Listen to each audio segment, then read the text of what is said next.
Punjabi radio ਯੂਐਸਐਸ ਸਾਰੇ ਸਰੋਤਿਆਂ ਨੂੰ ਬਲਵਿੰਦਰ ਕੌਰ ਵੱਲੋਂ ਪਿਆਰ ਭਰੀ ਸਤਿ ਸ਼੍ਰੀ ਅਕਾਲ। ਤੇ ਜੀ ਸਰੋਤੇ ਪ੍ਰੋਗਰਾਮ ਖਬਰ ਤੇ ਨਜ਼ਰ ਪ੍ਰੋਗਰਾਮ ਦੇ ਵਿੱਚ ਸਾਡੇ ਨਾਲ ਹੋਣਗੇ ਬਲਤੇਜ ਪੰਨੂ ਜੀ, ਦੱਸਣਗੇ ਭਾਰਤ ਵਿੱਚ ਪੰਜਾਬ ਦੇ ਵਿੱਚ ਕੀ ਕੁਛ ਵਾਪਰ ਰਿਹਾ, ਕੀ ਕੁਛ ਕਰ ਰਹੀਆਂ ਨੇ ਪਾਰਟੀਆਂ। ਉਸ ਤੋਂ ਪਹਿਲਾਂ ਧੰਨਵਾਦ ਕਰਨਾ ਚਾਹੁੰਦੇ ਸਾਡੇ ਸਪਾਂਸਰ ਜਿਨ੍ਹਾਂ ਨੇ ਇਸ ਪ੍ਰੋਗਰਾਮ ਨੂੰ ਸਪਾਂਸਰ ਕਰਕੇ ਆਪ ਸਭ ਤੱਕ ਪਹੁੰਚਾਇਆ ਜੀ। ਖਾਲਸਾ ਇੰਸ਼ੋਰੈਂਸ ਏਜੰਸੀ ਵਾਲੇ ਸੈਨੋਜੇ ਤੋਂ ਗੁਰਦੀਪ ਸਿੰਘ ਪਿਰਦੀ, ਕਲੋਬਸ ਤੋਂ ਇਸ਼ਾਨਜੀਤ ਸਿੰਘ ਕਲੋਟੀ, ਜੁੱਬਾ ਸਿਟੀ ਤੋਂ ਸਤਨਾਮ ਸਿੰਘ ਸ਼ੇਰਗਿੱਲ, ਸਲਮਾ ਤੋਂ ਬਹਾਦਰ ਸਿੰਘ ਗਿੱਲ, ਫੋਬਲਰ ਤੋਂ ਸੱਚਾ ਸਿੰਘ ਜੀ, ਫਰਜ਼ਨਾ ਤੋਂ ਹਰਵਿੰਦਰ ਸਿੰਘ ਜੀ, ਸਮਰਾ ਜੁੱਬਾ ਸਿਟੀ ਤੋਂ ਬਹੁਤ ਬਹੁਤ ਆਪ ਸਭ ਦੇ ਧੰਨਵਾਦੀ ਹੈ। ਪ੍ਰੋਗਰਾਮ ਨੂੰ ਸਪਾਂਸਰ ਕੀਤਾ, ਸਰੋਤਿਆਂ ਤੱਕ ਪਹੁੰਚਾਇਆ ਜੀ। ਸਾਡੇ ਨਾਲ ਜੁੜ ਚੁੱਕੇ ਨੇ ਬਲਤੇਜ ਪੰਨੂ ਜੀ, ਸਤਿ ਸ਼੍ਰੀ ਅਕਾਲ, ਸਵਾਗਤ ਹੈ ਜੀ। ਧੰਨਵਾਦ, ਬਹੁਤ ਮਿਹਰਬਾਨੀ ਜੀ। ਹਾਂਜੀ ਜੀ, ਸਭ ਤੋਂ ਪਹਿਲਾਂ ਆਪਾਂ ਗੱਲ ਕਰਦੇ ਹਾਂ ਜਿਮਨੀ ਚੋਣ ਗੁਰਦਾਸਪੁਰ ਦੀ, ਤੇ ਉੱਥੇ ਆਖਰੀ ਦਿਨ ਪ੍ਰਚਾਰ ਦਾ ਤੇ ਕਿਸ ਤਰ੍ਹਾਂ ਦੀਆਂ ਸਰਗਰਮੀਆਂ ਉੱਥੇ। ਅੱਜ 9 ਤਰੀਕ ਸਾਡੇ ਇੱਥੇ ਹੋ ਗਈ ਜੀ। ਅੱਜ ਸ਼ਾਮ ਨੂੰ 5 ਵਜੇ ਜਿਹੜਾ ਚੋਣ ਪ੍ਰਚਾਰ ਹੈ ਉਹ ਖਤਮ ਹੋ ਜਾਊਗਾ, ਜਿਹੜਾ ਓਪਨ ਚੋਣ ਪ੍ਰਚਾਰ। ਬੇਸ਼ੱਕ 5 ਵਜੇ ਤੋਂ ਬਾਅਦ ਤੇ ਕੱਲ ਦਾ ਦਿਨ ਜਿਹੜਾ ਜੀ ਉਹ ਪਰਸਨਲ ਜਿਹੜੀਆਂ ਮੀਟਿੰਗਸ ਨੇ, ਡੋਰ ਟੂ ਡੋਰ ਜਿਹੜਾ ਜੀ ਉਹ ਤਾਂ ਜਾਰੀ ਰਹਿਣਗੀਆਂ, ਪਰ ਬਾਕੀ ਸਾਰਾ ਕੁਝ ਜਿਹੜਾ ਜੀ ਉਹ ਸਮਾਪਤ ਹੋ ਜਾਊਗਾ। ਗੁਰਦਾਸਪੁਰ ਦੇ ਵਿੱਚ ਜਿਹੜੀ ਇਹ ਹੋ ਰਹੀ ਚੋਣ ਆ, ਇੱਥੇ ਕਾਂਗਰਸ ਪਾਰਟੀ ਜਿਹੜੀ ਆ ਜੀ ਉਹ 4 ਹਲਕਿਆਂ ਤੋਂ ਵਿਧਾਇਕਾਂ ਦਾ ਜ਼ੋਰ ਜਿਹੜਾ ਜੀ ਉਹ ਵਿਧਾਨ ਸਭਾ ਚੋਣਾਂ ਦੇ ਵਿੱਚ ਮਿਲੀ ਜਿਹੜੀ ਲੀਡ ਆ ਉਹਨੂੰ ਬਰਕਰਾਰ ਰੱਖਣ ਦੇ ਉੱਤੇ ਲੱਗਿਆ ਹੋਇਆ ਹੈ, ਜਦੋਂ ਕਿ ਅਕਾਲੀ ਭਾਜਪਾ ਗੱਠਜੋੜ ਨੂੰ ਤੋੜਨ ਲਈ ਨਹੀਂ ਸਗੋਂ ਕਾਂਗਰਸ ਤੋਂ ਅੱਗੇ ਨਿਕਲਣ ਲਈ ਜ਼ੋਰ ਅਜ਼ਮਾਈ ਜਿਹੜੀ ਹੈ ਜੀ ਉਹ ਕਰ ਰਿਹਾ। ਕਾਂਗਰਸ ਅਕਾਲੀ ਭਾਜਪਾ ਨੇ 9 ਹਲਕਿਆਂ ਦੇ ਵਿੱਚ ਆਪਣੀ ਸਮੁੱਚੀ ਲੀਡਰਸ਼ਿਪ ਜਿਹੜੀ ਹੈ ਜੀ ਉਹ ਝੋਕੀ ਹੋਈ ਆ। ਇਸ ਵੇਲੇ ਦੀਨਾ ਨਗਰ ਹਲਕੇ ਤੋਂ ਕਾਂਗਰਸੀ ਵਿਧਾਇਕ ਤੇ ਪੰਜਾਬ ਦੇ ਸਿੱਖਿਆ ਮੰਤਰੀ ਅਰੁਣਾ ਚੌਧਰੀ ਹੋਈ 32,000 ਦੇ ਵੱਡੇ ਫਰਕ ਦੇ ਨਾਲ ਜਿੱਤੇ ਸੀਗੇ। ਉਹ ਆਪਣੀ ਲੀਡ ਨੂੰ ਬਰਕਰਾਰ ਜਿਹੜਾ ਜੀ ਉਹ ਰੱਖਣਾ ਉਹਨਾਂ ਲਈ ਵੱਡੀ ਚੁਣੌਤੀ ਆ। ਕੈਬਨਿਟ ਮੰਤਰੀ ਨਵਜੋਤ ਸਿੰਘ ਸਿੱਧੂ ਤੇ ਜਿਹੜੇ ਹੋਰ ਪਾਰਟੀ ਆਗੂ ਨੇ ਜੀ ਉਹਨਾਂ ਦੀਆਂ ਉਹ ਰੈਲੀਆਂ ਕਰਵਾ ਚੁੱਕੇ ਨੇ। ਜਿਹੜੇ ਜਿਸ ਤੱਕ ਸ਼ਹਿਰੀ ਵੋਟਰ ਨੇ ਉਹ ਕਾਂਗਰਸ ਦੇ ਸੁਨੀਲ ਜਾਖੜ ਤੇ ਭਾਜਪਾ ਦੇ ਸਵਰਨ ਸਲਾਰੀਆ ਦੇ ਵਿਚਾਰੇ ਸ਼ਹਿਰੀ ਵੋਟਰਾਂ ਜਿਹੜਾ ਜੀ ਉਹ ਟੱਕਰ ਹੈ। ਆਮ ਆਦਮੀ ਪਾਰਟੀ ਦਾ ਜਿਹੜਾ ਉਮੀਦਵਾਰ ਹੈ ਜੀ ਉਹ ਸ਼ਹਿਰੀ ਵੋਟਾਂ ਦੇ ਵਿੱਚ ਜੇ ਆਪਾਂ ਕਹੀਏ ਤਾਂ ਉਹ ਦੂਰ ਹੈ ਇਹਨਾਂ ਦੋਨਾਂ ਜਿਹੜੀਆਂ ਦੀ ਉਹ ਪਾਰਟੀਆਂ ਤੋਂ। ਜਿਹੜੇ ਜਿੱਥੋਂ ਤੱਕ ਪਿੰਡਾਂ ਦੀ ਗੱਲ ਹੈ ਜੀ, ਪਿੰਡਾਂ ਦੇ ਵਿੱਚ ਉਹਦੇ ਕੁਝ ਆਧਾਰ ਜਿਹੜਾ ਜੀ ਉਹ ਜ਼ਰੂਰ ਹੈਗਾ, ਪਰ ਜੇ ਇਹ ਕਿਹਾ ਜਾਵੇ ਤੇ ਕਿ ਉਹ ਬਹੁਤ ਵੱਡੀ ਕੋਈ ਲੀਡ ਲੈ ਜਾਊਗਾ, ਇਹਦੀ ਆਸ ਜਿਹੜੀ ਹੈ ਜੀ ਉਹ ਘੱਟ ਦਿੰਦੀ ਆ। ਜਿਹੜੇ ਆਮ ਆਦਮੀ ਪਾਰਟੀ ਹੈ ਜੀ ਉਹਨੂੰ ਸੈੱਟ ਇਸ ਚੀਜ਼ ਵੀ ਲੱਗੀ ਆ ਕਿ ਉਹਦੇ ਕਈ ਆਗੂ ਜਿਨ੍ਹਾਂ ਨੇ ਇਸੇ ਗੁਰਦਾਸਪੁਰ ਹਲਕੇ ਦੇ ਵਿੱਚ ਪੈਂਦੇ ਵਿਧਾਨ ਸਭਾ ਜਿਹੜੇ ਸੀਗੇ ਜੀ ਹਲਕੇ, ਉਹਨਾਂ ਤੋਂ ਚੋਣ ਲੜੀ ਸੀਗੀ, ਉਮੀਦਵਾਰ ਸੀਗੇ, ਉਹ ਜਿਹੜੇ ਜੀ ਅਕਾਲੀ ਦਲ ਦੇ ਵਿੱਚ ਸ਼ਾਮਲ ਹੋਏ ਆ ਜੀ। ਇੱਕ ਗੁਰਵਿੰਦਰ ਸਿੰਘ ਸ਼ਾਮਪੁਰਾ ਉਹ ਵੀ ਜਿਹੜਾ ਜੀ ਅਕਾਲੀ ਦਲ ਦੇ ਵਿੱਚ ਚਲੇ ਗਿਆ। ਹਾਲਾਂਕਿ ਉਹਨੇ ਕਿਤੇ ਜਿਹੜੀ ਇਹਦੀ ਉਹ ਨਿਖੇਧੀ ਆਮ ਆਦਮੀ ਪਾਰਟੀ ਤਾਂ ਨਹੀਂ ਕੀਤੀ, ਇਹਦਾ ਜੀ ਫਿਰ ਜਦੋਂ ਆਪ ਚੱਲ ਕੇ ਆ ਗਏ ਸੁਖਬੀਰ ਸਿੰਘ ਬਾਦਲ ਨੂੰ ਫਿਰ ਜਿਹੜਾ ਜੀ ਉਹ ਜਾਣਾ ਪੈ ਗਿਆ। ਇਹ ਗੱਲਾਂ ਵੈਸੇ ਆਮ ਆਦਮੀ ਪਾਰਟੀ ਨੇ ਵਿਧਾਨ ਸਭਾ ਦੀਆਂ ਚੋਣਾਂ ਦੇ ਦੌਰਾਨ ਨਹੀਂ ਸਨ ਜਿਹੜਾ ਜੀ ਉਹ ਸਮਝੀਆਂ ਕਿ ਸਿਰਫ ਵੋਟਾਂ ਦੇ ਵਾਸਤੇ, ਵੋਟਾਂ 'ਚ ਖੜੋਣ ਦੇ ਵਾਸਤੇ ਆ ਰਹੇ ਜਿਹੜੇ ਆਗੂ ਨੇ ਉਹ ਉਹਨਾਂ ਨੂੰ ਕਿਸੇ ਸਮੇਂ ਜਿਹੜਾ ਜੀ ਉਹ ਧੋਖਾ ਦੇ ਦੇਣਗੇ। ਤੇ ਉਹ ਹਾਲਾਤ ਜਿਹੜੇ ਆ ਜੀ ਗੁਰਦਾਸਪੁਰ ਦੇ ਵਿੱਚ ਕਮ ਸੇ ਕਮ ਆਮ ਆਦਮੀ ਪਾਰਟੀ ਦੀ ਜਿਹੜੀ ਲੀਡਰਸ਼ਿਪ ਹੈ ਜੀ ਉਹਨੇ ਆਪਣਾ ਜਿਹੜੇ ਉੱਥੋਂ ਦੀ ਉਹਨੇ ਰੰਗ ਆਪਣਾ ਪੂਰੇ ਤਰੀਕੇ ਦੇ ਨਾਲ ਵਿਖਾ ਦਿੱਤਾ, ਜਿਹੜਾ ਸੈਟਬੈਕ ਵੀ ਉਹਨੂੰ ਆਮ ਆਦਮੀ ਪਾਰਟੀ ਨੂੰ ਜਿਹੜਾ ਜੀ ਉੱਥੇ ਲੱਗਿਆ। ਤੋ ਅੱਜ ਜਿਹੜਾ ਬਿਆਨਬਾਜ਼ੀ ਆ ਉਹ ਆਪਾਂ ਅੱਗੇ ਚੱਲ ਕੇ ਜ਼ਿਕਰ ਵੀ ਕਰਦੇ ਹਾਂ। ਇਹ ਅੱਜ ਜਿਹੜਾ ਜੀ 5 ਵਜੇ ਤੱਕ ਸਮਾਪਤ ਹੋ ਜਾਊਗੀ। ਜੇ ਗੁਰਦਾਸਪੁਰ ਦੀ ਓਵਰਆਲ ਜਿਹੜੀ ਗੱਲ ਕਰੀਏ ਤੇ ਲੋਕਾਂ ਦੇ ਵਿੱਚ ਕੋਈ ਉਤਸ਼ਾਹ ਵਗੈਰਾ ਬਹੁਤ ਵੱਡਾ ਜਿਹੜਾ ਜੀ ਵੋਟਾਂ ਦੇ ਵਾਸਤੇ ਨਹੀਂ ਹੈਗਾ। ਦੇਖਦੇ ਹਾਂ ਕਿ ਕਿੰਨੇ ਪਰਸੈਂਟੇਜ ਜਿਹੜੀ ਹੈ ਜੀ ਵੋਟ ਭੁਗਤਦੀ ਆ। ਨਿੱਜੀ ਜਿਹੜੇ ਸੰਪਰਕ ਨੇ ਉਹਨਾਂ ਦੇ ਵੋਟ ਤਾਂ ਹੋ ਸਕਦਾ ਜੀ ਉਹ ਭੁਗਤਾ ਦੇਣ, ਪਰ ਜੇ ਆਪਾਂ ਗੱਲ ਕਰੀਏ ਰੌਣਕ ਵਗੈਰਾ ਦੀ ਉਹ ਕਿਸੇ ਜਗ੍ਹਾ ਦੇ ਉੱਤੇ ਗੁਰਦਾਸਪੁਰ ਦੇ ਵਿੱਚ ਨਹੀਂ ਦਿਸਦੀ ਜੀ, ਬਹੁਤ ਵੱਡੀ, ਬਹੁਤ ਕਿਤੇ ਘੱਟ ਜਿਹੜੀਆਂ ਰੈਲੀਆਂ ਹੋ ਵੀ ਰਹੀਆਂ ਨੇ ਉਹਨਾਂ ਦੇ ਵਿੱਚ ਭੀੜਾਂ ਨਹੀਂ ਜਿਹੜੀਆਂ ਜੀ ਉਹ ਜੁੜ ਰਹੀਆਂ। 200, 250, 300, 500 ਜਿਹੜਾ ਜੀ ਮੈਕਸੀਮਮ ਇੱਥੋਂ ਤੱਕ ਲੋਕ ਹੀ ਜਿਹੜੇ ਉਹ ਰੈਲੀਆਂ ਵਗੈਰਾ 'ਚ ਵੇਖੇ ਜਾ ਸਕਦੇ। ਬਿਲਕੁਲ ਜੀ, ਲੋਕ ਕਿਤੇ ਕਿਤੇ ਤਾਂ ਸਮਝਣਗੇ ਕਿ ਹਰੇਕ ਵੱਠ ਅੱਗੇ ਹੀ ਤਾਂ ਜਾਂਦੇ ਆ। ਤੇ ਅੱਗੇ ਆਪਾਂ ਰੇਤ ਦੀਆਂ ਖੱਡਾਂ ਦੀ ਜੇ ਗੱਲ ਕਰੀਏ, ਮਾਮਲਾ ਕਾਫੀ ਗਰਮਾਇਆ ਹੋਇਆ, ਇਸ ਦੇ ਕਰਕੇ ਅਫਸਰਸ਼ਾਹੀ ਤੇ ਗਾਜ ਡਿੱਗੇਗੀ। ਜੀ ਪਿਛਲੇ ਵਿਧਾਨ ਸਭਾ ਦੇ ਸੈਸ਼ਨ ਤੋਂ ਪਹਿਲਾਂ ਜਦੋਂ ਇਹ ਐਕਚੁਅਲੀ ਸਰਕਾਰ ਬਣੀ ਆ ਤੇ ਉਦੋਂ ਇਹ ਖੱਡਾਂ ਦੀ ਨਿਲਾਮੀ ਜਿਹੜੀ ਹੋਈ ਸੀ, ਇਹਨਾਂ ਖੱਡਾਂ ਦੀ ਨਿਲਾਮੀ ਦੇ ਵਿੱਚ ਜਿਹੜੇ ਕੈਬਨਿਟ ਮੰਤਰੀ ਨੇ ਉਹਨਾਂ ਦੇ ਉੱਤੇ ਜਿਹੜਾ ਜੀ ਉਹ ਦੋਸ਼ ਲੱਗੇ ਸਨ ਕਿ ਉਹਨਾਂ ਨੇ ਆਪਣੇ ਨੌਕਰਾਂ ਤੱਕ ਨੂੰ ਜਿਹੜੀਆਂ ਦੀ ਇਹ ਖੱਡਾਂ ਦਵਾ ਦਿੱਤੀ ਹਨ। ਮਸਲਾ ਬਹੁਤ ਭਖਿਆ। ਇੱਕ ਜਿਹੜਾ ਸੀਗਾ ਜੀ ਕਮਿਸ਼ਨ ਬਣਾ ਦਿੱਤਾ ਗਿਆ, ਨਾਰੰਗ ਕਮਿਸ਼ਨ, ਜਿਹੜੀ ਉਹਨੇ ਰਿਪੋਰਟ ਦਿੱਤੀ ਆ ਉਹਦੇ ਜੇਕਰ ਜਿਹੜੀ ਉਹ ਮੰਨੀਏ ਤਾਂ ਇਹ ਕਿਹਾ ਜਾ ਰਿਹਾ ਜੀ ਉਹਦੇ ਵਿੱਚ ਇੱਕ ਕਿਸਮ ਦੇ ਨਾਲ ਜਿਹੜੇ ਮੰਤਰੀ ਨੇ ਉਹਨਾਂ ਦੇ ਉੱਤੇ ਤਾਂ ਕੋਈ ਵੀ ਕਿੰਤੂ ਪਰੰਤੂ ਜਿਹੜਾ ਜੀ ਉਹ ਨਹੀਂ ਕੀਤਾ ਗਿਆ ਰਾਣਾ ਗੁਰਜੀਤ ਸਿੰਘ ਹੋਰਾਂ ਦੇ ਉੱਤੇ, ਨਾ ਉਹਨਾਂ ਨੂੰ ਕਿਸੇ ਚੀਜ਼ ਦਾ ਇਹਦੇ ਵਿੱਚ ਜਿਹੜਾ ਜੀ ਉਹ ਦੋਸ਼ੀ ਠਹਿਰਾਇਆ ਗਿਆ।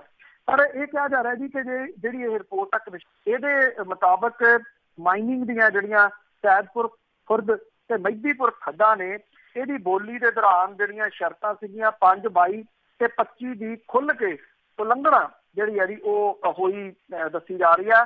ਇਸ ਰਿਪੋਰਟ ਦੇ ਵਿੱਚ ਇਹ ਵੀ ਕਿਹਾ ਗਿਆ ਕਿ ਰਾਣਾ ਗੁਰਜੀਤ ਹੋਰਾਂ ਨੇ ਕਿਸੇ ਤਰ੍ਹਾਂ ਦਾ ਸਿਆਸੀ ਰਸੂਖ ਵਰਤਣ ਦਾ ਯਤਨ ਨਹੀਂ ਕੀਤਾ। ਇਹ ਰਿਪੋਰਟ ਇਹ ਕਿਹਾ ਗਿਆ ਔਰ ਸ਼ਰਤਾਂ ਦੀ ਉਲੰਘਣਾ ਦਾ ਖਮਿਆਜ਼ਾ ਜਿਹੜਾ ਜੀ ਉਹ ਹੁਣ ਅਫਸਰਸ਼ਾਹੀ ਨੂੰ ਭੁਗਤਣਾ ਜਿਹੜਾ ਜੀ ਉਹ ਪੈ ਸਕਦਾ, ਕਿਉਂਕਿ ਜਿਹੜਾ ਇਹ ਕਮਿਸ਼ਨ ਬਣਾਇਆ ਸੀਗਾ ਉਹਨੇ ਜੋ ਕੁਝ ਕਿਹਾ ਜੀ ਉਹ ਕਿਤੇ ਨਾ ਕਿਤੇ ਤਾਂ ਕੁਝ ਜਿਹੜਾ ਜੀ ਉਹ ਕਰਨਾ ਹੀ ਪਊਗਾ। ਤੇ ਫਿਰ ਸਰਕਾਰ ਜਿਹੜੀ ਹੈ ਜੀ ਉਹ ਹੁਣ ਕੁਝ ਅਫਸਰ ਜਿਹੜੇ ਆ ਉਹਨਾਂ ਨੂੰ ਟੰਗੂਗੀ ਕਿ ਉਹਨਾਂ ਨੇ ਇਹ ਜਿਹੜੀ ਸੀ ਉਹ ਉਲੰਘਣਾ ਕਿਉਂ ਕੀਤੀ ਔਰ ਉਲੰਘਣਾ ਕਿਵੇਂ ਕਰਵਾਈ ਜਾਂਦੀ ਆ, ਇਹਦੇ ਬਾਰੇ ਲੱਗਦਾ ਨਹੀਂ ਕਮਿਸ਼ਨ ਜਿਹੜਾ ਜੀ ਜੀ। ਤੇ ਅੱਗੇ ਆਪਾਂ ਕਰਦੇ ਹਾਂ ਜਿਸ ਤਰ੍ਹਾਂ ਹੁਣ ਇਲੈਕਸ਼ਨ ਹੋ ਰਹੀ ਆ, ਇੱਕ ਦੂਜੇ ਤੇ ਦੂਸ਼ਣਬਾਜ਼ੀਆਂ ਬੜੀਆਂ ਆ ਤੇ ਇਸ ਟਾਈਮ ਤੇ ਉੱਤੇ ਤਾਂ ਇੰਨੇ ਨੀਵੇਂ ਪੱਧਰ ਤੇ ਇੱਕ ਦੂਜੇ ਤੇ ਬਿਆਨਬਾਜ਼ੀ ਕੀਤੀ ਗਈ ਹੈ। ਬਿਲਕੁਲ ਜੀ, ਐਕਚੁਅਲੀ ਇਹ ਜਿਹੜੀ ਬਿਆਨਬਾਜ਼ੀ ਆ ਜਾਂ ਜਿਸ ਕਿਸਮ ਦੀ ਇਹ ਸਿਆਸਤ ਜਿਹੜੀ ਹੈ ਜੀ ਗੁਰਦਾਸਪੁਰ ਦੇ ਵਿੱਚ ਜ਼ਿਮਨੀ ਚੋਣ ਦੇ ਦੌਰਾਨ ਹੋਈ ਆ, ਇਹ ਠੀਕ ਹੈ ਕਿ ਪੰਜਾਬ ਦੀ ਸਿਆਸਤ ਜਿਹੜੀ ਹੈ ਜੀ ਉਹਨੇ ਨਿਵਾਣਾ ਛੂਹੀਆਂ ਨੇ ਪਿਛਲੇ ਸਮੇਂ ਦੇ ਦੌਰਾਨ, ਪਰ ਸ਼ਾਇਦ ਇਸ ਪੱਖੋਂ ਇਹ ਇਤਿਹਾਸ ਜਿਹੜਾ ਜੀ ਸਿਰਜਊਗੀ ਇਹ ਗੁਰਦਾਸਪੁਰ ਦੀ ਇਲੈਕਸ਼ਨ ਕਿ ਇਦੋਂ ਹੋਰ ਨੀਵੇਂ ਪੱਧਰ ਦੇ ਉੱਤੇ ਜਾ ਕੇ ਦਿਖਾਓ। ਇਹ ਸਿਆਸਤਦਾਨਾਂ ਦਾ ਇੱਕ ਦੂਜੇ ਨੂੰ ਇੱਕ ਕਿਸਮ ਦੇ ਨਾਲ ਚੈਲੰਜ ਜਿਹੜਾ ਜੀ ਉਹ ਕਿਹਾ ਜਾ ਸਕਦਾ। ਸੋਸ਼ਲ ਮੀਡੀਆ ਦੇ ਉੱਤੇ ਜੋ ਕੁਝ ਜਿਹੜਾ ਜੀ ਇਹਨਾਂ ਪਾਰਟੀਆਂ ਦੇ ਵੱਲੋਂ ਪਾਇਆ ਗਿਆ, ਕਿਹਾ ਗਿਆ, ਉਹ ਚਾਹੇ ਸੁੱਚਾ ਸਿੰਘ ਲੰਗਾਹ ਦੀ ਫਿਲਮ ਹੋਵੇ, ਚਾਹੇ ਸਵਰਨ ਸਲਾਰੀਏ ਦੀਆਂ ਫੋਟੋਆਂ ਹੋਣ ਤੇ ਚਾਹੇ ਇੱਕ ਕਾਂਗਰਸੀ ਦੀ ਕਹਿ ਕੇ ਪ੍ਰਚਾਰੀ ਗਈ ਜਿਹੜੀ ਹੈ ਜੀ ਉਹ ਫਿਲਮ ਹੋਵੇ, ਹਾਲਾਂਕਿ ਉਹਨੂੰ ਬਾਅਦ ਦੇ ਵਿੱਚ ਜਿਹੜਾ ਜੀ ਉਹ ਠੱਲ ਲਿਆ ਗਿਆ, ਉਹ ਜਿਹੜਾ ਜੀ ਆਪਣੇ ਤੌਰ ਦੇ ਉੱਤੇ ਸੀਗੇ, ਪਰ ਜਿਹੜੀਆਂ ਦੂਸਰੀਆਂ ਬਿਆਨਬਾਜ਼ੀ ਜਿਹੜੀ ਹੈ ਜੀ ਉਹਨੇ ਵੀ ਹੱਦ ਦਰਜੇ ਤੱਕ ਦੀਆਂ ਨਿਵਾਣਾ ਜਿਹੜੀਆਂ ਜੀ ਉਹ ਛੂਹੀਆਂ ਨੇ। ਸਵਾਲ ਇਹ ਹੈ ਜੀ ਕਿ ਇੱਕ ਪ੍ਰੋਟੋਕਾਲ ਹੁੰਦਾ ਹੈ, ਇੱਕ ਜਿਹੜਾ ਅਹੁਦਾ ਹੈ, ਇੱਕ ਜਿਹੜਾ ਮੰਤਰਾਲਾ ਹੈ, ਉਹਦੇ ਕੁਝ ਜਿਹੜੀਆਂ ਦੀ ਕਦਰਾਂ ਕੀਮਤਾਂ ਹੁੰਦੀਆਂ ਨੇ ਉਹ ਭੁੱਲ ਭੁਲਾ ਕੇ ਸੁਖਬੀਰ ਸਿੰਘ ਬਾਦਲ ਹੋਰਾਂ ਨੂੰ ਜਿਹੜੇ ਅਕਾਲੀ ਦਲ ਦੇ ਪ੍ਰਧਾਨ ਨੇ ਉਹ ਡਿਪਟੀ ਮੁੱਖ ਮੰਤਰੀ ਦੇ ਅਹੁਦੇ ਤੇ ਰਹੇ ਨੇ। ਜਦੋਂ ਇਹ ਪੁੱਛਿਆ ਗਿਆ ਕਿ ਇੱਕ ਪੱਤਰਕਾਰ ਦੇ ਵੱਲੋਂ ਕਿ ਨਵਜੋਤ ਸਿੰਘ ਸਿੱਧੂ ਤੁਹਾਡੇ ਬਾਰੇ ਕਾਫੀ ਕੁਝ ਬੋਲਦਾ, ਤਾਂ ਉਹਨਾਂ ਕਿਹਾ ਉਹ ਤਾਂ ਬਾਂਦਰ ਹੈ। ਇਸ ਲੈਵਲ ਤੱਕ ਦੀ ਜਿਹੜੀ ਵਰਡਿੰਗ ਲੈਂਗੁਏਜ ਜਿਹੜੀ ਸੀਗੀ ਉਹ ਇੱਕ ਪ੍ਰਮੁੱਖ ਪੰਥਕ ਪਾਰਟੀ ਦਾ ਆਗੂ ਜਿਹੜਾ ਜੀ ਉਹ ਵਰਤਦਾ। ਦੂਜੇ ਪਾਸਿਓਂ ਵੀ ਕੋਈ ਘੱਟ ਜਿਹੜੀ ਹੈ ਜੀ ਉਹ ਨਹੀਂ ਵਰਤੀ ਗਈ। ਲੰਮੇ ਪਾ ਲਾਂਗੇ, ਸਿੱਧੇ ਕਰ ਦਿਆਂਗੇ, ਇਹਨਾਂ ਨੂੰ ਉਹ ਕਰਾਂਗੇ, ਇਹਨਾਂ ਨੂੰ ਆਹ ਕਰਾਂਗੇ, ਇਸ ਟਾਈਪ ਦੀਆਂ ਜਿਹੜੀਆਂ ਲੈਂਗੁਏਜ ਨੇ ਉਹ ਵਰਤੀਆਂ ਗਈਆਂ। ਵੋਟਾਂ ਜਿਹੜੀ ਅੱਜ ਚੋਣ ਪ੍ਰਚਾਰ ਬੰਦ ਹੋ ਜਾਣਾ, ਵੋਟਾਂ ਪਰਸੋਂ ਨੂੰ ਪੈ ਜਾਣੀਆਂ, ਨਤੀਜਾ 15 ਨੂੰ ਆ ਜਾਣਾ, ਪਰ ਇਹਦੇ ਨਾਲ ਜਿਹੜੀਆਂ ਦੁਸ਼ਮਣੀਆਂ ਕ੍ਰੀਏਟ ਹੁੰਦੀਆਂ ਨੇ ਪਿੰਡਾਂ ਦੇ ਪੱਧਰ ਦੇ ਉੱਤੇ ਖਾਸ ਤੌਰ ਦੇ ਉੱਤੇ, ਉਹ ਫਿਰ ਪਿੰਡਾਂ ਵਾਲਿਆਂ ਨੂੰ ਮਹੀਨਿਆਂ ਤੱਕ ਨਹੀਂ ਸਾਲਾਂ ਤੱਕ ਜਿਹੜੀਆਂ ਦੀ ਉਹ ਭੁਗਤਣੀਆਂ ਪੈਂਦੀਆਂ ਨੇ। ਇਹਨਾਂ ਚੀਜ਼ਾਂ ਦੀ ਪਰਵਾਹ ਨਾ ਕਦੀ ਸਿਆਸਤਦਾਨਾਂ ਨੇ ਪਹਿਲਾਂ ਕੀਤੀ ਆ ਤੇ ਨਾ ਹੁਣ ਜਿਹੜਾ ਜੀ ਇਹ ਸਿਆਸਤਦਾਨ ਕਰ ਰਹੇ ਨੇ। 4 ਦਿਨ ਦੀ ਜਿਹੜੀ ਬਿਆਨਬਾਜ਼ੀ ਆ ਇਹਨੇ ਪੰਜਾਬ ਨੂੰ, ਪੰਜਾਬੀ ਬੋਲੀ ਨੂੰ ਤੇ ਪੰਜਾਬ ਦੀ ਸਿਆਸਤ ਨੂੰ ਕਿਹੜੀਆਂ ਖੱਡਾਂ ਦੇ ਵਿੱਚ ਜਿਹੜਾ ਜੀ ਉਹ ਜਾ ਕੇ ਸੁੱਟ ਦੇਣਾ, ਇਹਦਾ ਅੰਦਾਜ਼ਾ ਇਹਨਾਂ ਸਿਆਸਤਦਾਨਾਂ ਨੇ ਕਦੀ ਲਾਇਆ ਹੀ ਨਹੀਂ। ਬਿਲਕੁਲ ਜੀ, ਪਿੰਡਾਂ ਦੇ ਵਿੱਚ ਤੇ ਕਤਲ ਹੋ ਜਾਂਦੇ ਆ, ਇਹੋ ਜਿਹੀਆਂ ਜਿਹੜੀਆਂ ਪਾੜੇ ਪੈ ਜਾਂਦੇ ਆ, ਪਰਿਵਾਰਾਂ ਦੇ ਵਿੱਚ ਪਾੜੇ ਪੈ ਜਾਂਦੇ ਆ। ਤੇ ਅੱਗੇ ਆਪਾਂ ਗੱਲ ਕਰੀਏ SGPC ਦੇ ਵਿੱਚ ਅਰਦਾਸੀਆ ਬਲਵੀਰ ਸਿੰਘ ਦੀ ਜੇ ਗੱਲ ਕਰੀਏ ਤੇ ਪਿੱਛੇ ਜਿਹੇ ਉਹਨਾਂ ਨੇ ਸਿਰੋਪਾਓ ਦੇਣ ਤੋਂ ਨਾ ਕੀਤੀ ਸੀਗੀ, ਕਾਫੀ ਗੰਭੀਰ ਦੋਸ਼ ਲਾ ਰਹੇ ਨੇ ਜੀ ਮੈਨੇਜਰ ਤੇ। ਬਿਲਕੁਲ ਜੀ, ਐਕਚੁਅਲੀ ਹੌਲੀ ਹੌਲੀ ਸਹੀ ਜਿਹੜੀ ਸੁਖਬੁੱਧੀ ਉਹ ਤਾਂ ਤੇਜ਼ ਹੋ ਰਹੀ ਹੈ। ਪਿਛਲੇ ਦਿਨੀ ਹਿੰਮਤ ਸਿੰਘ ਨੇ ਹਿੰਮਤ ਕੀ ਉਹਨਾਂ ਅਸਤੀਫਾ ਜਿਹੜਾ ਜੀ ਉਹ ਦਿੱਤਾ ਸੀਗਾ ਸ਼੍ਰੋਮਣੀ ਗੁਰਦੁਆਰਾ ਪ੍ਰਬੰਧਕ ਕਮੇਟੀ ਦੀਆਂ ਆਪ ਹੁਦਰੀਆਂ ਤੋਂ, ਔਰ ਹੁਣ ਜਿਹੜੇ ਜੀ ਚਰਚਾ ਦੇ ਵਿੱਚ ਇੱਕ ਵਾਰੀ ਫੇਰ ਨੇ ਅਰਦਾਸੀਏ ਬਲਵੀਰ ਸਿੰਘ ਹੋਰੀ।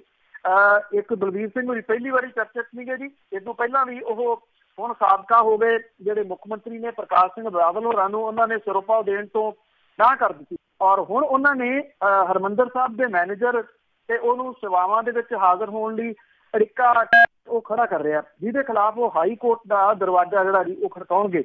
ਮੈਨੇਜਰ ਜਿਹੜਾ ਸੁਲੱਖਣ ਸਿੰਘ ਹੈ ਉਹ ਇਹਨਾਂ ਦੋਸ਼ਾਂ ਨੂੰ ਰੱਦ ਕਰਦਾ ਹੈ ਜੀ। ਜਿਹੜੀ ਪ੍ਰੈਸ ਕਾਨਫਰੰਸ ਕਰਕੇ ਜਿਹੜੇ ਅਰਦਾਸੀਏ ਭਾਈ ਬਲਬੀਰ ਸਿੰਘ ਹੋਰੀ ਆ, ਉਹਨਾਂ ਨੇ ਗੁਰੂ ਗ੍ਰੰਥ ਸਾਹਿਬ ਦੀ ਬੇਅਦਬੀ ਮਾਮਲਿਆਂ ਲਈ ਬਾਦਲ ਪਰਿਵਾਰ ਨੂੰ ਸਿੱਧੇ ਰੂਪ ਦੇ ਵਿੱਚ ਜ਼ਿੰਮੇਵਾਰ ਕਰਾਰ ਦਿੱਤਾ ਜੀ, ਔਰ ਦੋਸ਼ ਇਹ ਲਾਇਆ ਕਿ ਇਹ ਸਾਰਾ ਗਿਣੀ ਮਿੱਥੀ ਸਾਜ਼ਿਸ਼ ਦੇ ਤਹਿਤ ਕਰਵਾਇਆ ਗਿਆ ਸੀ। ਇਹ ਅਰਦਾਸੀਏ ਭਾਈ ਬਲਬੀਰ ਸਿੰਘ ਹੋਰਾਂ ਨੇ ਪ੍ਰੈਸ ਕਾਨਫਰੰਸ ਦੇ ਵਿੱਚ ਦੋਸ਼ ਜਿਹੜੇ ਆ ਜੀ ਉਹ ਲਾਏ ਆ।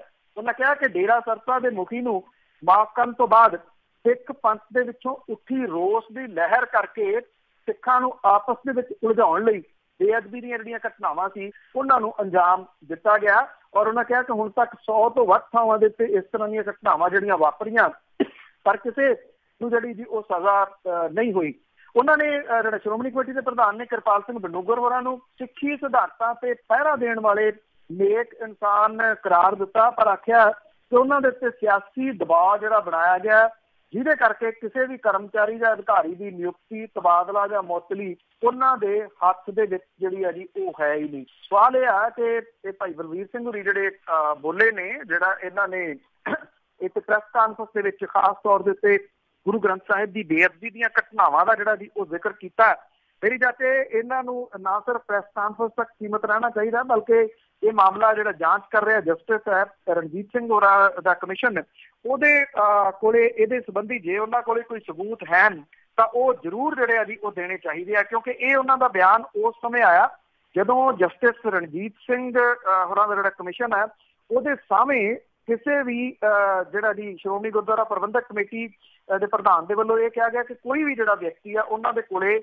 ਉਹ ਰਿਕਾਰਡ ਲੈ ਕੇ ਨਹੀਂ ਜਾਊਗਾ ਜਿਹੜਾ ਰਿਕਾਰਡ ਜਸਟਿਸ ਰਣਜੀਤ ਸਿੰਘ ਹੋਰਾਂ ਦੇ ਕਮਿਸ਼ਨ ਨੇ ਮੰਗਿਆ, ਜਿਹਦੇ ਤਹਿਤ ਉਹਨਾਂ ਨੇ ਪੁੱਛਿਆ ਸੀਗਾ ਕਿ ਇਹ ਮਾਫੀ ਕਿਵੇਂ ਦਿੱਤੀ ਗਈ, ਫਿਰ ਵਾਪਸ ਕਿਵੇਂ ਲਈ ਗਈ, ਤੇ 92 ਲੱਖ ਰੁਪਏ ਦੇ ਇਸ਼ਤਿਹਾਰ ਜਿਹੜੇ ਸੀਗੇ ਉਹ ਕਿਹਦੇ ਤੋਂ ਪੁੱਛ ਕੇ ਜਿਹੜਾ ਉਹ ਦਿੱਤੇ ਗਏ। ਜੇ ਹੁਣ ਭਾਈ ਬਲਵੀਰ ਸਿੰਘ ਹੋਰੀ ਬੋਲੇ ਨੇ ਤਾਂ ਇਸ ਮਾਮਲੇ ਨੂੰ ਉਹਨਾਂ ਨੂੰ ਥੋੜਾ ਸਿਰੇ ਲਾਉਣਾ ਚਾਹੀਦਾ, ਕਿਤੇ ਸੀਮਤ ਇਸ ਗੱਲ ਦੇ ਵਾਸਤੇ ਨਾ ਰਹਿ ਜਾਣ ਵੀ ਮੈਨੇਜਰ ਉਹਨਾਂ ਨੂੰ ਤੰਗ ਕਰਦਾ ਸੀ ਤਾਂ ਉਹ ਬੋਲੇ। ਜੀ ਆਖਰ ਨੂੰ ਸੱਚਾਈ ਤਾਂ ਇੱਕ ਦਿਨ ਬਾਹਰ ਜ਼ਰੂਰ ਆਊਗੀ। ਤੇ ਅੱਗੇ ਆਪਾਂ ਹਨੀਪ੍ਰੀਤ ਦੀ ਗੱਲ ਕਰੀਏ ਤੇ ਹਨੀਪ੍ਰੀਤ ਫਿਰ ਲੈ ਕੇ ਜਾਊਗੀ ਪੁਲਿਸ ਨੂੰ ਬਠਿੰਡੇ। ਜੀ ਜਿਹੜੀ ਮਾਲਵਾ ਖਿੱਤੇ ਦੇ ਵਿੱਚ ਜਿਹੜੇ ਉਹਦੇ ਗੁਪਤ ਟਿਕਾਣਿਆਂ ਦੇ ਉੱਤੇ ਅੱਜ ਫੇਰ ਜਿਹੜੀ ਆ ਜੀ ਇਹ ਪੁਲਿਸ ਪੰਚਕੂਲੇ ਦੀ, ਹਰਿਆਣੇ ਦੀ ਜਿਹੜੀ ਪੁਲਿਸ ਆ ਉਹ ਜਾ ਸਕਦੀ ਆ। ਪੁਲਿਸ ਦੇ ਵੱਲੋਂ ਅਦਾਲਤ ਦੇ ਵਿੱਚ ਮੁੜ ਪੁਲਿਸ ਰਿਮਾਂਡ ਜਿਹੜਾ ਜੀ ਉਹ ਹਾਸਲ ਕਰਕੇ ਹਨੀਪ੍ਰੀਤ ਨੂੰ ਮਾਲਵੇ ਦੇ ਵਿੱਚ ਦੁਬਾਰਾ ਜਿਹੜਾ ਜੀ ਉਹ ਲਿਆਂਦਾ ਜਾਊਗਾ। ਮਾਲਵੇ ਵਿਚਲੇ ਉਹਦੇ ਟਿਕਾਣਿਆਂ ਦੇ ਵਿੱਚ ਬੱਲੂਆਣਾ ਟਿਕਾਣਾ ਜਿਹੜਾ ਜੀ ਉਹ ਸ਼ਾਮਲ ਹੈ। ਹਨੀਪ੍ਰੀਤ ਇਨਸਾ ਜਿਹੜੀ ਹੈ ਜੀ ਉਹ 5 ਦਿਨਾਂ ਪੁਲਿਸ ਰਿਮਾਂਡ ਦੇ ਉੱਤੇ ਆ। ਪੰਚਕੂਲਾ ਪੁਲਿਸ ਦੁਬਾਰਾ ਪੁਲਿਸ ਰਿਮਾਂਡ ਹਾਸਲ ਕਰਨ ਦੇ ਵਾਸਤੇ ਮਾਲਵੇ ਦੇ ਟਿਕਾਣਿਆਂ ਨੂੰ ਆਧਾਰ ਬਣਾਊਗੀ ਔਰ ਬਠਿੰਡੇ ਟਿਕਾਣੇ ਦਾ ਸੱਚ ਜਿਹੜਾ ਜੀ ਉਹ ਸਾਹਮਣੇ ਲਿਆਊਗੀ। ਪੰਚਕੂਲਾ ਦੀ ਪੁਲਿਸ ਜਦੋਂ ਪਿਛਲੀ ਵਾਰੀ ਹਨੀਪ੍ਰੀਤ ਨੂੰ ਬਠਿੰਡੇ ਦੀ ਗਣੇਸ਼ਾ ਬਸਤੀ 'ਚ ਲੈ ਕੇ ਗਈ ਸੀ ਤਾਂ ਉਦੋਂ ਹਨੀਪ੍ਰੀਤ ਨੇ 25 ਦਿਨ ਗਣੇਸ਼ਾ ਬਸਤੀ ਦੇ ਇਸ ਘਰ ਦੇ ਵਿੱਚ ਰਹਿਣ ਦਾ ਖੁਲਾਸਾ ਕੀਤਾ ਸੀਗਾ, ਪਰ ਘਰ ਦੇ ਹਾਲਾਤ ਜਿਹੜੇ ਜੀ ਉਹ ਦੂਜੀ ਕਹਾਣੀ ਘੜਦੇ ਸੀ। ਇਹ ਕਿਹਾ ਜਾ ਰਿਹਾ ਜੀ ਕਿ ਹਨੀਪ੍ਰੀਤ ਐਡੀ ਕੁ ਚੁਸਤ ਚਲਾਕ ਜਿਹੜੀ ਜੀ ਉਹ ਹੈ, ਉਹ ਬਹੁਤਾ ਕੁਛ ਪੁਲਿਸ ਦੇ ਪੱਲੇ ਪਾ ਨਹੀਂ ਰਹੀ। ਕੁਝ ਸੂਤਰ ਜਿਹੜੇ ਆ ਜੀ ਇਹ ਵੀ ਦੱਸਦੇ ਆ ਕਿ ਜਿੰਨੇ ਦਿਨ ਉਹ ਗਾਇਬ ਰਹੀ ਆ ਉਹ ਲਗਾਤਾਰ ਮੀਟਿੰਗਾਂ ਜਿਹੜੀ ਆ ਜੀ ਉਹ ਪੰਜਾਬ ਤੇ ਹਰਿਆਣੇ ਦੇ ਵੱਖ-ਵੱਖ ਵੱਡੇ ਵਕੀਲਾਂ ਦੇ ਨਾਲ ਕਰਦੀ ਰਹੀ ਆ। ਉਹਨਾਂ ਵਿੱਚ ਉਹਨੇ ਵਕੀਲਾਂ ਤੋਂ ਸਾਰਾ ਕੁਝ ਜਿਹੜਾ ਜੀ ਉਹ ਤੋਤੇ ਵਾਂਗੂ ਰਟਿਆ ਹੋਇਆ, ਕੀ ਬੋਲਣਾ ਕੀ ਨਹੀਂ ਬੋਲਣਾ, ਕਿਸ ਇਸ਼ੂ ਦੇ ਉੱਤੇ ਕਿੰਨਾ ਬੋਲਣਾ, ਕਿੰਨਾ ਜਿਹੜਾ ਜੀ ਉਹ ਨਹੀਂ ਬੋਲਣਾ ਤੇ ਕਿੱਥੇ ਬਿਲਕੁਲ ਹੀ ਨਹੀਂ ਬੋਲਣਾ, ਉਹ ਬਿਲਕੁਲ ਉਸੇ ਤਰੀਕੇ ਦੇ ਨਾਲ ਜਿਹੜਾ ਜੀ ਉਹ ਚੱਲ ਰਹੀ ਹੈ। ਇਹ ਕਿਹਾ ਜਾ ਰਿਹਾ ਜੀ ਜਿਹੜੇ ਹਨੀਪ੍ਰੀਤ ਦੇ ਨਾਲ ਦੇ ਨੇ ਉਹ ਦੱਸਦੇ ਨੇ ਕਿ ਉਹਨੂੰ ਪੰਜਾਬ ਤੇ ਹਰਿਆਣੇ ਦੇ ਵਿੱਚ ਜਿੰਨੇ ਉਹਦੇ ਟਿਕਾਣੇ ਨੇ, ਹਰ ਸ਼ਹਿਰ ਹਰ ਪਿੰਡ ਦੇ ਰਸਤੇ ਦਾ ਖੁਦ ਪਤਾ। ਉਹ ਕਦੀ ਕਿਸੇ ਨੂੰ ਪੁੱਛ ਕੇ ਉੱਥੇ ਨਹੀਂ ਸੀ ਜਾਂਦੀ, ਉਹ ਆਪ ਜਿਹੜਾ ਜੀ ਉਹ ਡਾਇਰੈਕਟ ਚਲੀ ਜਾਂਦੀ ਸੀ। ਹੁਣ ਸਵਾਲ ਇਹ ਆ ਕਿ ਅੱਜ ਜੇ ਉਹਦਾ ਰਿਮਾਂਡ ਜਿਹੜਾ ਜੀ ਹੋਰ ਵੱਧਦਾ ਤਾਂ ਕੀ ਪੁਲਿਸ ਜਿਹੜੀ ਹੈ ਜੀ ਉਹਦੇ ਟਿਕਾਣਿਆਂ ਤੱਕ ਪਹੁੰਚ ਜੂਗੀ। ਹਾਲਾਂਕਿ ਕੁਝ ਸੂਤਰ ਇਹ ਵੀ ਦੱਸਦੇ ਆ ਕਿ ਕਾਫੀ ਕੁਝ ਜਾਣਕਾਰੀ ਜਿਹੜੀ ਹੈ ਜੀ ਉਹ ਹਨੀਪ੍ਰੀਤ ਦੇ ਬਾਰੇ ਦੇ ਵਿੱਚ ਪੁਲਿਸ ਨੇ ਇਕੱਠੀ ਕਰ ਲਈ ਆ। ਹਾਲਾਂਕਿ ਕੁਝ ਸੂਤਰ ਇਹ ਵੀ ਕਹਿੰਦੇ ਆ ਕਿ ਬਹੁਤਾ ਕੁਝ ਦੱਸ ਨਹੀਂ ਰਹੀ, ਪਰ ਪੁਲਿਸ ਨੇ ਅਜੇ ਕਿਸੇ ਜਾਣਕਾਰੀ ਦਾ ਕੋਈ ਖੁਲਾਸਾ ਨਹੀਂ ਕੀਤਾ। ਅੱਜ ਜਦੋਂ ਹਨੀਪ੍ਰੀਤ ਨੂੰ ਪੇਸ਼ ਕੀਤਾ ਜਾਊਗਾ ਅਗਲੇ ਰਿਮਾਂਡ ਦੇ ਵਾਸਤੇ, ਉਦੋਂ ਕੁਝ ਪੁਲਿਸ ਜਿਹੜੀ ਹੈ ਜੀ ਖੁਲਾਸੇ ਕਰ ਸਕਦੀ ਆ ਕਿ ਕੀ ਕੁਝ ਉਹਨੇ ਹੁਣ ਤੱਕ ਜਿਹੜਾ ਪਤਾ ਕੀਤਾ। ਦੂਸਰਾ ਅਹਿਮ ਦਿਨ ਜਿਹੜਾ ਜੀ ਅੱਜ ਦਾ ਉਹ ਇਸ ਪੱਖੋਂ ਵੀ ਰਹੂਗਾ ਕਿ ਪੰਜਾਬ ਹਰਿਆਣਾ ਹਾਈ ਕੋਰਟ ਦੇ ਵਿੱਚ ਜਿਹੜੀ ਇਹਨੇ ਸਰਸੇ ਵਾਲੇ ਨੇ ਲਾਏ ਸੀ ਫੈਸਲੇ ਦੇ ਅਗੇਂਸਟ, ਉਹਦੇ ਉੱਤੇ ਵੀ ਸੁਣਵਾਈ ਜਿਹੜੀ ਆ ਉਹ ਹੋ ਸਕਦੀ ਹੈ ਜੀ। ਤੇ ਅੱਗੇ ਆਪਾਂ ਗੱਲ ਕਰਦੇ ਹਾਂ ਬੀਜੇਪੀ ਦੀ। ਸਾਰੀ ਬੀਜੇਪੀ ਲੱਗੀ ਹੋਈ ਸੀ ਅਮਿਤ ਸ਼ਾਹ ਦੇ ਬੇਟੇ ਨੂੰ ਬਚਾਉਣ ਲਈ। ਜੀ ਐਕਚੁਅਲੀ ਇਹ ਜਿਹੜਾ ਮਾਮਲਾ ਜੀ ਪਿਛਲੇ ਦਿਨਾਂ ਤੋਂ ਭਖ ਪਿਆ, ਤੁਸੀਂ ਚਲੋ ਕਾਫੀ ਜ਼ਿਆਦਾ ਇੱਕ ਆਨਲਾਈਨ ਪੋਰਟਲ ਆ ਜੀ, ਉਹਨੇ ਐਕਚੁਅਲੀ ਜਿਹੜਾ ਜੀ ਇਹਦੀ ਅਮਿਤ ਸ਼ਾਹ ਦੇ ਬੇਟੇ ਦੀ ਕੰਪਨੀ ਦੇ ਬਾਰੇ ਦੇ ਵਿੱਚ ਜਿਹੜਾ ਜੀ ਉਹ ਦੱਸਦਾ ਸੀਗਾ ਵੀ ਇਹਨਾਂ ਦੇ ਅੱਛੇ ਦਿਨ ਜਿਹੜੇ ਆ ਉਹ ਕਿਵੇਂ ਆਏ ਆ।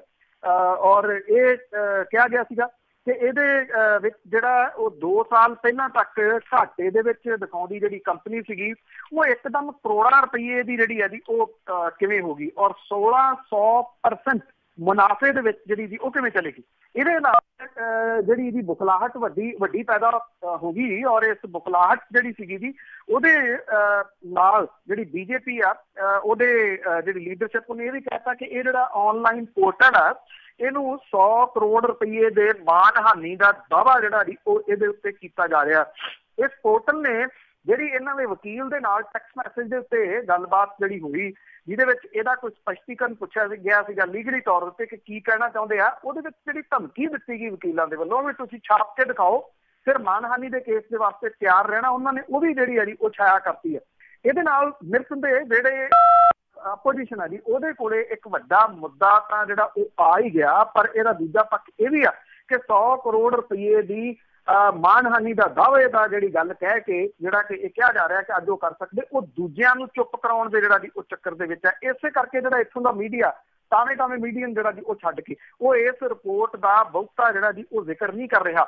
ਜਿਹੜੇ ਇਹ ਆਨਲਾਈਨ ਪੋਰਟਲ ਆ ਉਹਨਾਂ ਨੇ ਕਿਉਂਕਿ ਪਿਛਲੇ ਸਮੇਂ ਦੇ ਦੌਰਾਨ ਜਦੋਂ ਨੈਟ ਦੇ ਉੱਤੇ ਕੁਝ ਇਸ ਤਰ੍ਹਾਂ ਦਾ ਪੈਂਦਾ ਰਿਹਾ ਉਹ ਕੁਝ ਸਮੇਂ ਤੋਂ ਬਾਅਦ ਰਿਮੂਵ ਹੋ ਜਾਂਦਾ ਰਿਹਾ, ਇਹ ਰਿਮੂਵ ਨਹੀਂ ਹੋਇਆ, ਬਲਕਿ ਜਿਹੜਾ ਪੋਰਟਲ ਆ ਜੀ ਉਹਨੇ ਇਸ ਜਿਹੜੀ ਰਿਪੋਰਟ ਆ ਇਹਨੂੰ ਬੂਸਟ ਦੇ ਉੱਤੇ ਜਿਹੜਾ ਜੀ ਉਹ ਲਾਇਆ ਹੋਇਆ। ਮੈਂ ਚੈੱਕ ਕਰ ਰਿਹਾ ਸੀਗਾ, ਔਰ ਬੂਸਟ ਤੇ ਲਾ ਕੇ ਉਹਨਾਂ ਨੇ ਹੋਰ ਜਿਹੜਾ ਜੀ ਅੱਗੇ ਇਹ ਭੇਜਣ ਦੀ ਕੀਤੀ ਆ। ਬੀਜੇਪੀ ਇਸ ਵੇਲੇ ਜਿਹੜੀ ਹੈ ਜੀ ਉਹ ਬਚਾਓ ਪੱਖ ਦੇ ਵਿੱਚ ਹੈ ਕਿ ਕਿਸੇ ਤਰੀਕੇ ਦੇ ਨਾਲ ਇਹਨੂੰ ਦਬਾਇਆ ਜਾਵੇ। ਪਰ ਇੱਕ ਗੱਲ ਪੱਕੀ ਹੈ ਜੀ ਕਿ ਇਹ ਜਿਹੜੀ ਪੋਰਟਲ ਹੈ ਆਨਲਾਈਨ ਹੈ ਉਹ ਤੱਥਾਂ ਦੇ ਉੱਤੇ ਆਧਾਰਿਤ ਜਿਹੜੀ ਹੈ ਜੀ ਉਹ ਗੱਲ ਕਰਦੀ ਆ। ਉਹਨਾਂ ਦੀ ਕੋਈ ਰਿਪੋਰਟ ਜਿਹੜੀ ਹੈ ਤੁਸੀਂ ਦੇਖ ਲਓ, ਉਹਨਾਂ ਤੱਥਾਂ ਨੂੰ ਕਿਵੇਂ ਜਿਹੜਾ ਜੀ ਉਹ ਝੁਟਲਾਇਆ ਜਾਊਗਾ ਇਹ ਨਹੀਂ ਸਮਝ ਆ ਰਹੀ। ਦੇਖੋ ਜੀ ਬਹੁਤ ਕੁਛ ਨੋਟਬੰਦੀ 'ਚ ਵੀ ਇਸ ਤਰ੍ਹਾਂ ਦਾ ਹੋਇਆ, ਬਹੁਤ ਕੁਛ ਇਹਨਾਂ ਨੇ ਕੀਤਾ ਆ। ਤੇ ਅੱਗੇ ਪਿੱਛੇ ਜਿਹਾ ਬੜਾ ਰੌਲਾ ਪਿਆ ਸੀਗਾ ਕਿ ਭਾਰਤ ਦੀਆਂ ਬੜੀਆਂ ਚੀਜ਼ਾਂ ਵਰਤਣੀਆਂ, ਪਰ ਚਾਈਨਾ ਦੇ ਬਣੇ ਫੁੱਟਬਾਲ ਬੜਕ ਰਹੇ ਨੇ। ਦੇਖੋ ਜੀ ਐਕਚੁਅਲੀ ਜਿਹੜਾ ਖੇਡਾਂ ਦਾ ਸਮਾਨ ਹੈ ਇਹਦੇ ਵਿੱਚ ਸਭ ਤੋਂ ਵੱਧ ਜਿਹੜਾ ਯੋਗਦਾਨ ਹੁੰਦਾ ਜਾਂ ਸਭ ਤੋਂ ਵੱਧ ਜਿਹੜਾ ਭਾਰਤ ਦੇ ਵਿੱਚ ਬਣਦਾ ਜਿਹੜਾ ਸਮਾਨ ਉਹ ਜਲੰਧਰ ਦਾ ਜਿਹੜਾ ਵੀ ਉਹ ਨਾਮ ਹੈ। ਇੱਥੋਂ ਦੀ ਜਿਹੜੀ ਸਪੋਰਟਸ ਮਾਰਕੀਟ ਹੈ ਜਲੰਧਰ ਦੀ, ਉਹਨੂੰ ਬਹੁਤ ਵੱਡਾ ਸ਼ਿਕਵਾ ਹੈ ਜੀ ਇਸ ਚੀਜ਼ ਦਾ ਕਿ ਫੁੱਟਬਾਲ ਜਿਹੜੇ ਨੇ ਉਹ ਮੁਲਕ ਭਰ ਦੇ ਵਿੱਚ ਇੱਥੋਂ ਜਾਂਦੇ ਨੇ, ਨਾ ਸਿਰਫ ਮੁਲਕ ਜਾਂਦੇ ਨੇ ਬਲਕਿ ਜਿਹੜਾ ਜੀ ਵਿਸ਼ਵ ਦੇ ਵਿੱਚ ਵੀ ਇੱਥੋਂ ਇਹਨਾਂ ਨੂੰ ਐਕਸਪੋਰਟ ਜਿਹੜਾ ਉਹ ਕੀਤਾ ਜਾਂਦਾ। ਪਰ ਮੁਲਕ ਦੇ ਅੰਦਰ ਪਹਿਲੀ ਵਾਰ ਖੇਡੇ ਜਾ ਰਹੇ FIFA ਅੰਡਰ 17 ਜਿਹੜਾ ਵਰਲਡ ਕੱਪ ਹੈ ਇਹਦਾ ਕੋਈ ਆਰਡਰ ਜਿਹੜਾ ਜੀ ਇਸ ਮਾਰਕੀਟ ਨੂੰ ਨਹੀਂ ਮਿਲਿਆ। ਮੇਕ ਇਨ ਇੰਡੀਆ ਦਾ ਨਾਰਾ ਜਿਹੜਾ ਕਿ ਬਹੁਤ ਜ਼ੋਰ ਸ਼ੋਰ ਦੇ ਨਾਲ ਜਿਹੜਾ ਲਾਇਆ ਗਿਆ ਸੀਗਾ, ਉਹਦੀ ਫੂਕ ਤੁਸੀਂ ਕਹਿ ਲਓ ਕਿ ਇੱਥੋਂ ਜਿਹੜੀ ਹੈ ਉਹ ਨਿਕਲੀ ਆ। ਕਿਉਂਕਿ ਸਨਅਤਕਾਰਾਂ ਨੂੰ ਉਮੀਦਾਂ ਸੀਗੀਆਂ ਕਿ FIFA ਅੰਡਰ 17 ਜਿਹੜਾ ਵਰਲਡ ਕੱਪ ਹੈ ਇਹਦੇ ਵੱਡੇ ਆਰਡਰ ਜਿਹੜੇ ਨੇ ਜੀ ਇੱਥੇ ਜਲੰਧਰ ਵਾਲੀ ਮਾਰਕੀਟ ਨੂੰ ਦਿੱਤੇ ਜਾਣਗੇ। ਇਦਾਂ ਦਾ ਕੁਝ ਵੀ ਜਿਹੜਾ ਜੀ ਉਹ ਹੋਇਆ ਨਹੀਂ। FIFA ਅੰਡਰ 17 ਵਰਲਡ ਕੱਪ ਦੇ ਵਾਸਤੇ ਜਿਹੜੇ ਫੁੱਟਬਾਲਾਂ ਦੇ ਨਾਲ ਖੇਡਿਆ ਜਾ ਰਿਹਾ ਜੀ ਉਹ ਚਾਈਨਾ ਤੇ ਪਾਕਿਸਤਾਨ ਦੇ ਬਣੇ ਹੋਏ ਆ। ਔਰ ਸਪੋਰਟਸ ਇੰਡਸਟਰੀ ਦੀ ਸਾਲਾਨਾ ਕਾਰੋਬਾਰ ਜਿਹੜੀ 1000 ਕਰੋੜ ਤੋਂ ਲੈ ਕੇ 1200 ਕਰੋੜ ਰੁਪਏ ਤੱਕ ਹੈ। ਇੱਕ ਫੁੱਟਬਾਲ ਬਣਾਉਣ ਦੇ ਉੱਤੇ 200 ਰੁਪਏ ਤੋਂ ਲੈ ਕੇ 400 ਰੁਪਏ ਤੱਕ ਦਾ ਖਰਚ ਜਿਹੜਾ ਜੀ ਆਉਂਦਾ। ਖੇਡ ਮਾਰਕੀਟ ਦੇ ਵਿੱਚ 40 ਦੇ ਕਰੀਬ ਇਸ ਤਰ੍ਹਾਂ ਦੇ ਜਿਹੜੇ ਬਿਜ਼ਨਸਮੈਨ ਨੇ ਜਿਹੜੇ ਵਿਦੇਸ਼ਾਂ ਨੂੰ ਫੁੱਟਬਾਲ ਭੇਜਦੇ ਨੇ। ਵਿਦੇਸ਼ਾਂ ਨੂੰ ਇਕੱਲੇ ਫੁੱਟਬਾਲ ਹੀ ਦਾ ਨਹੀਂ 200 ਕਰੋੜ ਰੁਪਏ ਦਾ ਸਾਲਾਨਾ ਕਾਰੋਬਾਰ ਹੈ। ਔਰ ਇੱਥੇ ਤਿਆਰ ਹੁੰਦੇ ਜਿਹੜੇ ਫੁੱਟਬਾਲ ਨੇ ਯੂਰਪੀਅਨ ਜਿਹੜੇ ਖਿਡਾਰੀ ਨੇ ਉਹਨਾਂ ਦੀ ਪਹਿਲੀ ਪਸੰਦ ਹੈ। ਪਰ ਹੈਰਾਨੀ ਵਾਲੀ ਗੱਲ ਇਹ ਆ ਕਿ ਜਿਹੜਾ ਇੱਥੇ ਮੁਲਕ ਦੇ ਵਿੱਚ ਹੋ ਰਿਹਾ ਐਡਾ ਵੱਡਾ ਫੁੱਟਬਾਲ ਦਾ ਟੂਰਨਾਮੈਂਟ ਹੈ ਇਹਦੇ ਵਿੱਚ ਇਹਨਾਂ ਨੂੰ ਕੋਈ ਆਰਡਰ ਜਿਹੜਾ ਜੀ ਉਹ ਨਹੀਂ ਮਿਲਿਆ, ਬਲਕਿ ਚਾਈਨਾ ਤੇ ਪਾਕਿਸਤਾਨ ਤੋਂ ਆਏ ਫੁੱਟਬਾਲਾਂ ਦੇ ਨਾਲ ਇਹ FIFA ਅੰਡਰ 17 ਖੇਡਿਆ ਜਾ ਰਿਹਾ। ਬਿਲਕੁਲ ਜੀ, ਉਹ ਤਾਂ ਉੱਪਰਲੀਆਂ ਗੱਲਾਂ ਆ। ਤੇ ਅੱਗੇ ਆਪਾਂ ਹੈਲੀਕਾਪਟਰ ਦਾ ਜਿਹੜਾ ਹਾਦਸਾ ਸੀਗਾ ਉਸ ਦਾ ਮੁੱਦਾ ਵੀ ਗਰਮਾਇਆ ਹੋਇਆ। ਐਕਚੁਅਲੀ ਜੀ ਇਹ ਜਿਹੜਾ ਤਵਾਂਗ ਦੇ ਵਿੱਚ ਜਿਹੜਾ ਹੈਲੀਕਾਪਟਰ ਕ੍ਰੈਸ਼ ਹੋ ਗਿਆ ਸੀਗਾ 13,000 ਫੁੱਟ ਦੀ ਉਚਾਈ ਦੇ ਉੱਤੇ ਇਹ ਸੀਗਾ ਜੀ। ਔਰ ਇਹਦੇ ਟੇਲ ਦੇ ਵਿੱਚ ਕੋਈ ਪ੍ਰੋਬਲਮ ਜਿਹੜੀ ਜੀ ਉਹ ਆਈ ਦੱਸੀ ਦੀ ਆ। ਤੇ ਇਹਦੇ ਨਾਲ 2 ਦਿਨ ਪਹਿਲਾਂ ਇਹ ਕ੍ਰੈਸ਼ ਹੋਇਆ ਸੀਗਾ ਜੀ। ਇਹਨਾਂ ਦੀਆਂ ਜਿਹੜੀਆਂ ਡੈਡ ਬੋਡੀਜ਼ ਲਿਆਂਦੀਆਂ ਗਈਆਂ ਉਹ ਜਿਹੜੇ ਪੋਲੀਥੀਨ ਬੈਗ ਨੇ ਉਹਨਾਂ ਦੇ ਵਿੱਚ ਤੇ ਗੱਟਿਆਂ ਦੇ ਵਿੱਚ ਲਪੇਟ ਕੇ ਗੁਵਾਹਾਟੀ ਤੱਕ ਜਿਹੜਾ ਜੀ ਉਹ ਲੈਂਦੀਆਂ ਗਈਆਂ। ਉੱਥੋਂ ਇਹ ਜਿਹੜੀਆਂ ਇਹਨਾਂ ਦੀਆਂ ਫੋਟੋਆਂ ਖਿੱਚ ਕੇ ਕਿਸੇ ਨੇ ਸੋਸ਼ਲ ਮੀਡੀਆ ਦੇ ਉੱਤੇ ਜਿਹੜੀਆਂ ਦੀ ਉਹ ਪਾਤੀਆਂ। ਔਰ ਸੋਸ਼ਲ ਮੀਡੀਆ ਦੇ ਉੱਤੇ ਫਿਰ ਵਾਇਰਲ ਹੁੰਦੀਆਂ ਇਹਨਾਂ ਫੋਟੋਆਂ ਨੂੰ ਮਿੰਟ ਜਾਂ ਘੰਟੇ ਜਿਹੜੇ ਸੀਗੇ ਜੀ ਉਹ ਲੱਗੇ। ਔਰ ਜੋ ਗੁੱਸਾ ਸੀਗਾ ਜੀ ਲੋਕਾਂ ਦਾ ਫੁੱਟਿਆ ਫਿਰ ਸੋਸ਼ਲ ਮੀਡੀਆ ਦੇ ਉੱਤੇ, ਔਰ ਵੱਡੀ ਆਲੋਚਨਾ ਜਿਹੜੀ ਸੀ ਉਹ ਸਹਿਣੀ ਪਈ ਸਰਕਾਰ ਨੂੰ, ਔਰ ਖਾਸ ਤੌਰ ਦੇ ਉੱਤੇ ਜਿਹੜੀ ਸੀਗੀ ਜੀ 에ਅਰਫੋਰਸ ਨੂੰ। ਔਰ ਇਹਦਾ ਜਿਹੜਾ ਸੀਗਾ ਜੀ ਗੁੱਸਾ ਦੇਖਣ ਤੋਂ ਬਾਅਦ ਜਿਹੜਾ ਜੀ ਇਹ ਮੰਨਣਾ ਪਿਆ ਜਿਹੜਾ ਜੀ 에ਅਰਫੋਰਸ ਨੂੰ ਕਿ ਉਹਨਾਂ ਕੋਲੋਂ ਬਹੁਤ ਵੱਡੀ ਗਲਤੀ ਜਿਹੜੀ ਹੈ ਜੀ ਉਹ ਹੋਈ ਆ। ਇਹ ਭਾਰਤ ਚਾਈਨਾ ਬਾਰਡਰ ਦੇ ਕੋਲੇ ਤਵਾਂਗ ਦੇ ਕੋਲੇ ਕ੍ਰੈਸ਼ ਹੋਇਆ ਸੀਗਾ। ਉਹਨਾਂ ਨੇ ਕਿਹਾ ਕਿ ਇਹ ਡੈਡ ਬੋਡੀਜ਼ ਜਿਹੜੀਆਂ ਜੀ ਏਦਾਂ ਨਹੀਂ ਸੀ ਲਿਆਂਦੀਆਂ ਜਾਣੀਆਂ ਚਾਹੀਦੀਆਂ, ਇਹ ਇੱਕ ਰਿਸਪੈਕਟਫੁਲੀ ਜਿਹੜੇ ਬਣੇ ਹੁੰਦੇ ਨੇ ਜੀ ਤਬੂਤ ਉਹਨਾਂ ਦੇ ਵਿੱਚ ਪਾ ਕੇ ਲਿਆਂਦੀਆਂ ਜਾਣੀਆਂ ਚਾਹੀਦੀਆਂ ਸੀਗੀਆਂ, ਪਰ ਇਹ ਲੈ ਆਂਦੀਆਂ ਗਈਆਂ ਪੋਲੀਥੀਨ ਬੈਗ ਤੇ ਜਿਹੜੇ ਗੱਤਿਆਂ ਦੇ ਵਿੱਚ ਜਿਹੜਾ ਉਹ ਲਪੇਟ ਕੇ। ਔਰ ਇਸ ਹਾਦਸੇ ਦੇ ਵਿੱਚ ਮਾਰੇ ਗਏ ਵਾਰੰਟ ਆਫਿਸਰ AK ਸਿੰਘ ਦਾ ਜਿਹੜਾ ਅੰਤਮ ਸੰਸਕਾਰ ਸੀਗਾ ਜੀ, ਉੱਥੇ ਵੀ ਪ੍ਰਸ਼ਾਸਨ ਨੇ ਬੇਰੁਖੀ ਵਿਖਾਈ ਜਿਹੜੀ ਹੈ ਜੀ ਉਹ ਦੱਸੀ ਜਾਂਦੀ ਆ। ਬਿਹਾਰ ਦੇ ਛਪਰਾ ਦੇ ਵਿੱਚ ਉਹਦਾ ਅੰਤਮ ਸੰਸਕਾਰ ਸੀਗਾ। ਪ੍ਰਸ਼ਾਸਨ ਦੇ ਵੱਲੋਂ ਕੋਈ ਉੱਥੇ ਜਿਹੜਾ ਜੀ ਉਹ ਪਹੁੰਚਿਆ ਨਹੀਂ। ਪ੍ਰਾਈਵੇਟ ਗੱਡੀ ਦੇ ਵਿੱਚ ਉਹਨਾਂ ਨੂੰ ਡੈਡ ਬੋਡੀ ਜਿਹੜੀ ਸੀ ਉਹ ਲਿਆ ਕੇ ਉਹਦਾ ਅੰਤਮ ਸੰਸਕਾਰ ਕਰਨਾ ਜਿਹੜਾ ਜੀ ਉਹ ਪੈ ਗਿਆ। ਇੱਕ ਗੱਲ ਇਹ ਹੈ ਕਿ 1600% ਜਿਹੜਾ ਕਿਸੇ ਦੀ ਕੰਪਨੀ ਦੇ ਵਿੱਚ ਵਾਧਾ ਹੋ ਜਾਣਾ, ਅੰਨਾ ਪੈਸਾ ਜਿਹੜਾ ਜੀ ਉਹ ਬਣ ਜਾਣਾ, ਉਹਨਾਂ ਦੇ ਅੱਛੇ ਦਿਨ ਆ ਜਾਣੇ। ਤੇ ਦੂਜੇ ਪਾਸੇ ਜੇ ਹਾਦਸੇ ਦੇ ਵਿੱਚ ਜਵਾਨਾਂ ਦੀ ਡੈਥ ਹੋਈ ਆ ਤੇ ਉਹਨਾਂ ਦੀਆਂ ਡੈਡ ਬੋਡੀਜ਼ ਦੇ ਵਾਸਤੇ ਅੰਤਮ ਸਮੇਂ ਦੇ ਉੱਤੇ ਉਹਨਾਂ ਨੂੰ ਪ੍ਰੋਪਰ ਸਮਾਨ ਵੀ ਨਾ ਮਿਲਣਾ, ਇਹ ਦੋ ਖਬਰਾਂ ਬੇਸ਼ੱਕ ਆਪਸ ਦੇ ਵਿੱਚ ਮੇਲ ਨਹੀਂ ਖਾਂਦੀਆਂ ਪਰ ਮਾਨਸਿਕਤਾ ਦਾ ਪੱਧਰ ਤੈਅ ਜ਼ਰੂਰ ਕਰਦੀਆਂ। ਜੀ ਬਿਲਕੁਲ, ਚਲੋ ਇਹਨਾਂ ਦਾ ਤਾਂ ਵਾਧਾ ਹੀ ਹੋਇਆ ਹੀ ਆ। ਬਹੁਤ ਬਹੁਤ ਤੁਹਾਡਾ ਧੰਨਵਾਦ ਜੀ। ਮਿਹਰਬਾਨੀ ਜੀ, ਧੰਨਵਾਦ ਜੀ। ਸਤਿ ਸ਼੍ਰੀ ਅਕਾਲ ਜੀ। ਤੇ ਸਰੋਤੇ ਸਨ ਬਲਤੇਜ ਪੰਨੂ ਜੀ ਸਾਡੇ ਨਾਲ ਜੁੜਦੇ ਨੇ, ਕਰਦੇ ਨੇ ਖਬਰਾਂ। ਹੁਣ ਇਸੇ ਦੇ ਨਾਲ ਅੱਜ ਦਾ ਬੁਲਟਨ ਇੱਥੇ ਸਮਾਪਤ। ਅਗਲੇ ਬੁਲਟਨ ਤੱਕ ਬਲਵਿੰਦਰ ਕੌਰ ਵੱਲੋਂ ਆਪ ਸਭ ਨੂੰ ਪਿਆਰ ਭਰੀ ਸਤਿ ਸ਼੍ਰੀ ਅਕਾਲ।